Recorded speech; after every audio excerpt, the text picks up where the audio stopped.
Well, we have a challenge before us. We live in a highly medicalized world. I don't care what country you go to.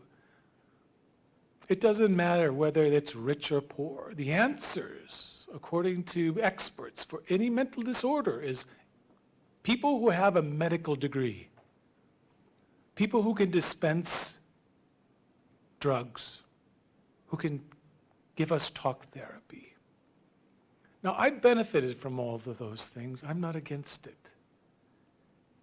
But there's nothing all the king's horses and all the king's men can do to put this Humpty Dumpty back together again.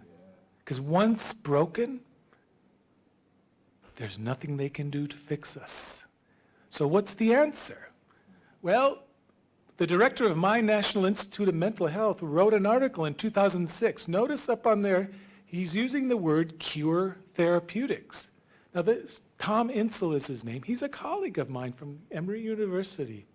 He's in a very important position. He runs the National Institute of Mental Health. Now, what did he say?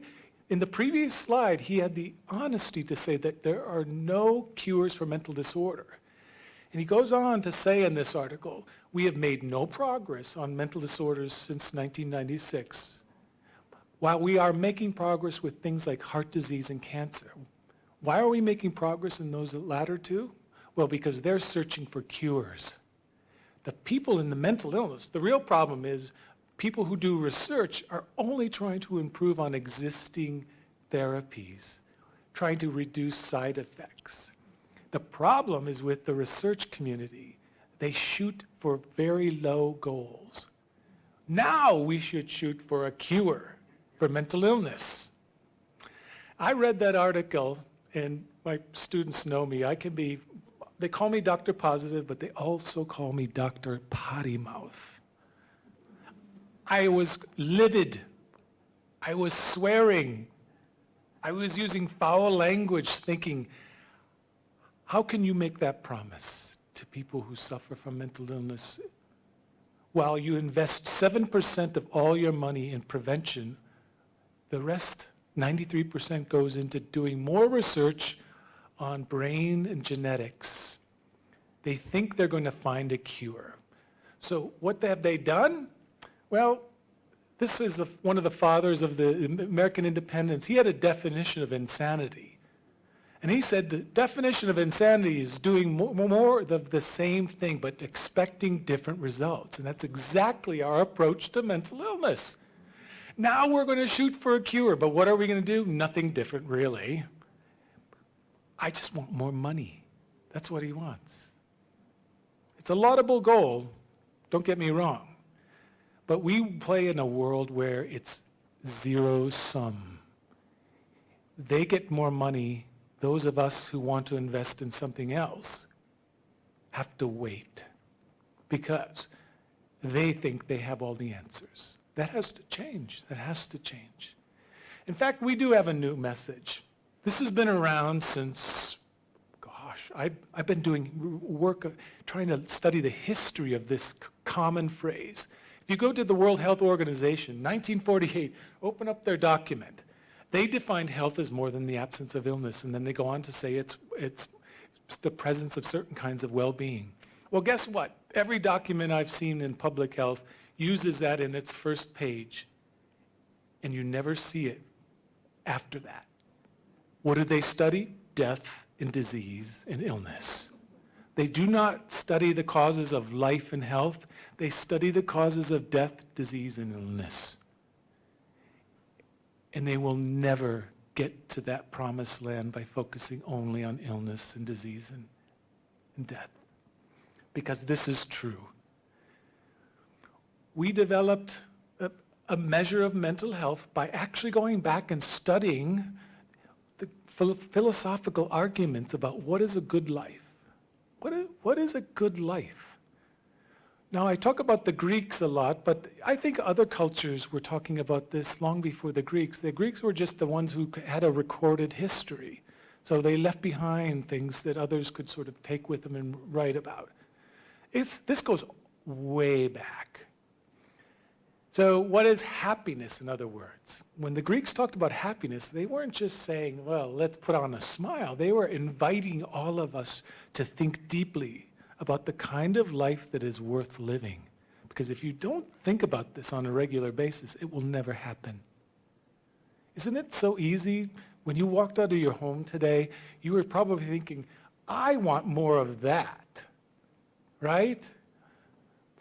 But as soon as you got in that car driving, and I've been driving in Kingston in the last 2 days, as soon as you got in that car, where did it shift? To those other 5. Anger, fear, surprise, disgust, right? Nobody wants the other 5. Everybody wants this. But as soon as you step out into life, it's so easy to forget the very things you're doing all this for. This is what we do it for, people. So the first tradition of happiness says mental health is the presence of good feelings, positive emotions, pleasure. Of course it is. And in fact, it's one of 6 basic emotions. Every human being on this planet is built to experience all 6 of these emotions. We're built this way because it has helped us evolve and survive. Happiness is an emotion that tags experiences that says, remember this, because you want more of this in the future. Yes. So it's very important. But you know what? This tradition of happiness has limits because it's an emotion. Now, no emotion is meant to be prolonged for too long, right? Emotions come and go like the waves in the sea, right? Every emotion is normal as long as it doesn't last very long.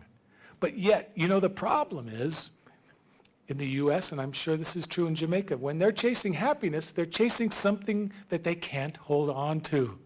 You can't hold on to that. It comes and it goes. And Aristotle knew that. He said, don't put this first. Don't put this kind of stuff first. Wanting to feel happy and satisfied and interested in life. Rather, he said, happiness is not a feeling at all. First and foremost, it's a way of doing life. It's an activity. It's not a feeling. In fact, you get good feeling when you become a good person. When you become excellent at living life as an individual and as a citizen. He said happiness, now forgive this, I'm only quoting from Aristotle, is the soul acting in accordance with virtue. What he meant by that is, when he referred to the soul, he says, we have the capacity as human beings to live by our own plans. That's what this new brain is all about. It distinguishes us from every other animal and thing on this planet. Therefore, we are to become excellent in exercising our will and our plans and our follow-through for one thing, to become excellent at living life.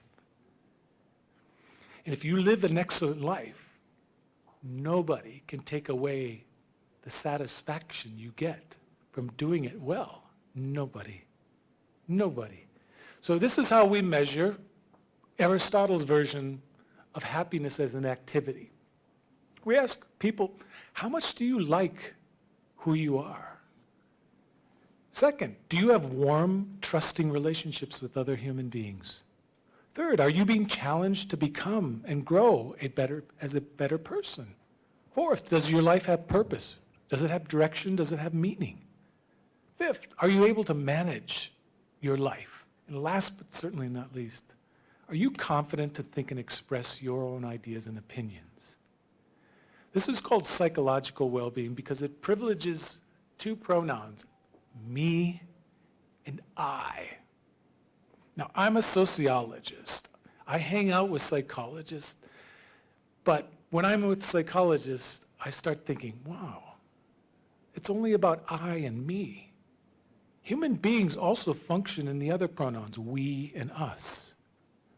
And that's very important. In fact, I came on to challenge my mentor and say, this whole business of psychological well-being totally ignores that we are challenged to live excellently as social beings. What is social well-being? Well, how accepting are you of other people? It also includes integration. Do you feel that you belong to a community where you can derive joy and comfort? Third, are the things that you're able to do on a daily basis, do they contribute things of value and worth to your community, to the world? Fifth, are you able to make sense, or fourth, are you able to make sense of what's going on in the world around you? And last, are you part of groups and institutions and organizations that are being challenged to become a better kind of people? Are you growing socially? Now, I'm looking forward to this election in the United States because I remember when, well, you have to. The obverse is tuning it out. But the thing I'm looking forward to is the appeal to social growth. Because this is what President Obama appealed to in this first election. He invigorated young voters to come out in ways that he never ever did before. And I'm convinced he did that because he said, if you elect me, we can become a better kind of Americans. He was appealing to our sense of we, and it brought people out. Now, critics will say he didn't mobilize that and use it. You can argue with him all it, but I think he has always appealed to that. We can become a better kind of America. So that's social well-being. So what is flourishing? Well, it's the combination of Aristotle and Epicurus in the following way. I gave you 14 signs and symptoms of happiness. The first 3 have to do with emotional well-being. The last 11 have to do with becoming good at functioning in life, functioning well. To flourish is to have 1 out of those 3 emotional well-being every day or almost every day, combined with at least 6 out of the remaining 11 every day or almost every day. What does it mean to flourish? It means, 1, that you have a balance in life between feeling good about a life in which you're capable of functioning well. Now that's a life I believe is worth living, and all our data suggests it really does point in that direction. So with the time I have left, I want to tell you what this simple task of being able to measure mental health has allowed us to do. Most importantly, it has allowed us to test a very, very simple but ignored hypothesis. And that hypothesis is embedded in the World Health Organization's definition of health. That definition of health says that health and illness belong to 2 separate dimensions. But we've never tested that. Why? Well, my hunch is that we take illness as more serious than health. And I think that's backwards, by the way. Our thinking is, well, I can get to that health stuff when I'm done with all the more important stuff, putting out the fires of this disease and that disorder and this problem and that problem. It's much like a firefighter, right? Every summer we have fires in the western US. Everyone's, we got to put out this fire, rush, rush, rush, get the resources, take everything and go there. And then you put that one out. It's kind of like we call whack-a-mole. You whack it down there and then a mole comes up over here, right? You could spend your whole life putting out fires. Why not actually build a world where fires don't happen, people? That's what I'm about. Promote the very things we want so you prevent the things you can't cure. What a novel idea. I don't think it's that grandiose, actually. I don't think it's that complex. It's political. So 6 of 1 plus 1. But that's, this hypothesis I'm talking about is the 2 continua hypothesis. And let me tell you just briefly, it's true. I'll put up this fancy model, and this is a fancy way of depicting the fact that every study I've done and colleagues have done around the world, from South Africa, Black Setswana-speaking South Africans, to China, to Korea, to Australia, to Northern Ireland, mental health and mental illness belong to separate dimensions or continua. Not only that, I've been studying twins. And flourishing is just as heritable as mental illness. And guess what? The two continuum model is encoded in our DNA. Now, what am I saying there? You're probably thinking, Well, here's what it means. We inherit two possibilities. We inherit risks, all of us. And we can map risks for things like depression. All of us inherit some level of risk for depression. But we also inherit some genetic potential or propensity for flourishing that operates more or less independently of our risks. So the absence of genetic risk for things like depression does not mean we've all inherited high genetic potential for flourishing. But by the same token, just because you have a high risk for depression doesn't mean you also didn't inherit high genetic potential for flourishing. Now, you know where we're looking for all the answers? In the negative continuum. We're looking for risks. My hunch is, right, we're studying now, we're beginning to learn that genes do not determine things. It's environment. Genes are like latent things. They exist within us, but they don't come out unless the environment does something to turn them on. It's much like, I use the analogy of the piano. DNA are like the different keys, black and white. You don't hear the music until somebody in the environment comes along and starts playing. And the environment works that way. And here's the key.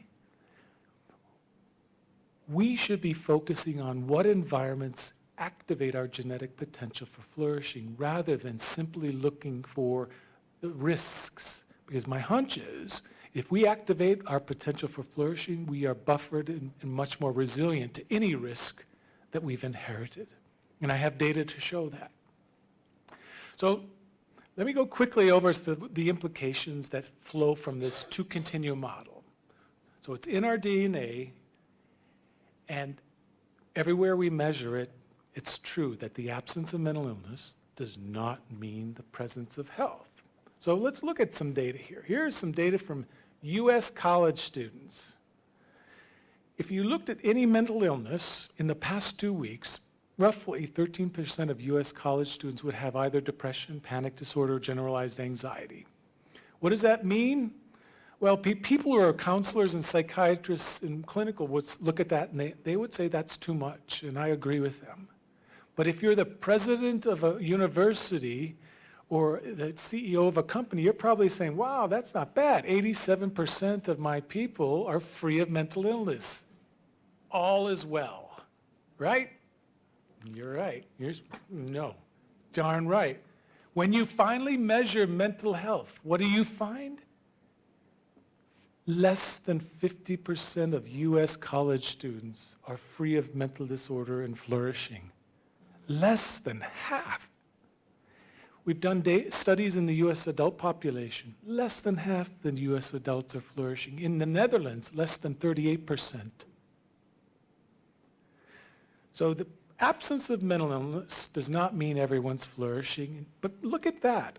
Just because you have mental illness does not mean everyone is languishing. In fact, all of our data show that most people have at least moderate mental health, and a few are flourishing, which brings me to the next implication after I show you some more data. Here's the case of Jamaica. I was digging around recently and I came across some data from a study published in 2006 from Professor Lindo. And this is from Jamaican doctors and nurses in Kingston here. And they used a measure that's commonly used, the General Health Questionnaire. And what they found was 27% of nurses and doctors in your hospitals here in Kingston would screen positive for high levels of mental distress. As I like to say, but you're not alone. This is true in the US, by the way. Our healthcare providers are among the unhealthiest. They're pushed to the limits. They're stressed. They have no support. Their work no longer brings them meaning because all they're doing is filling out documents and work and insurance. They don't get to connect with patients. They don't have time for patients. They've lost the meaning of their work. But I raise a question here for all of you to consider. Just because you have maybe just over 70% of your healthcare professionals free of serious distress, are they all flourishing? I doubt it. And I bet this is true in your organizations too. I bet this is true in your organizations too. And here is what the problem is. We've got more than one problem in this world. Yes, we have too much mental illness. I can agree with that. But you know what the other problem is? We don't have enough mental health. There's not enough flourishing and there's too much mental illness. Why is that a big problem? Because the second implication of the two continuum model is this. Anything less than flourishing results in problems, and even with a mental disorder. Anything less than flourishing with a mental disorder will result in even more problems. I'll show you just one piece of data, and I hope this will convince you because it's true in everything we've looked at. So I'm going to show you data from college students, and it's about suicide. And suicide is a big problem on our college campuses. I don't know if you recently, at MIT, one of the most prestigious universities, 5 kids committed suicide. So here is the risk of suicide among college students, even if you're free of mental disorder. So even without a mental disorder, people who are languishing are many more times likely to commit suicide than those with moderate mental health, and moderate are 4 times more likely than those who are flourishing. But here's where it gets even more interesting. Oh, my bars, I don't know if you can see that. They're probably too dark. But even with mental illness, those who are languishing, 28% had suicidal ideation. If they were moderate, it went down to 18. If they were flourishing with the mental disorder, it went down to 7. So even with mental disorder, level of mental health will determine how well you function with a mental disorder. This is just one slice of the data. I could show you more from medical students. They looked at medical students who were in their clinical years. Now, in organizations and in medical schools, they typically focus on burnout. It's sort of the equivalent of depression. They think the big problem is not either depression or it's burnout, right? Being stressed to the point of exhaustion. They measured whether students were burned out, that is that light gray bar, or students met the criteria for being free of burnout. But what you notice here, and on the Y here, this is the percent of students who are seriously considering dropping out. Now you want to know why that's serious? Because they've invested in years of work to get to the point where they got their medical degree. Now they're in their clinical rounds. They're almost a doctor. But you'll notice there are very small differences between burnout and not burned out. Where's the big difference? Level of good mental health. It's also true of suicide ideation in medical students. Burnout was not what was helping us to explain suicide attempts and ideation. It's level of good mental health. But they didn't stop there. They asked people if these medical students, if they had engaged in any unethical behavior. Now, you can look at it this way. Chances are it's underreported. But here's what's interesting. 6 out of the 7, mental health mattered. Now I'm going to show you the 6. So at the top, it seems very, very innocuous. A medical student signed an attendance sheet for a friend who was not present. If you're flourishing, you're least likely to do that. If you're not flourishing, you're more likely to do that. But now let's jump to the bottom 3. Look at what's happening here. Did you report a lab test or an x-ray as pending when not sure it was ordered or you knew it had not been ordered? Or you reported results as normal when you knew it had been omitted from the exam? Now that's serious. You made a serious mistake, and rather than repairing it, you covered your you-know-what. And people, students who were flourishing were the least likely to do any of these things. Anything less than flourishing resulted in more unethical behaviors that were not, shall we say, they hid them. So my sense is when people aren't flourishing, I think of it as a gas tank. I like to keep things simple. We want our professionals running on a full tank. And if you're not, chances are you're going to run out and make mistakes. And when you make mistakes and you're running on low, you're less likely to want to admit it because you're already feeling vulnerable. So there's a lot of reason to invest in this, not the least of which is, right, these are the things that can't happen among professionals because when they serve to help those who are vulnerable and need their attention.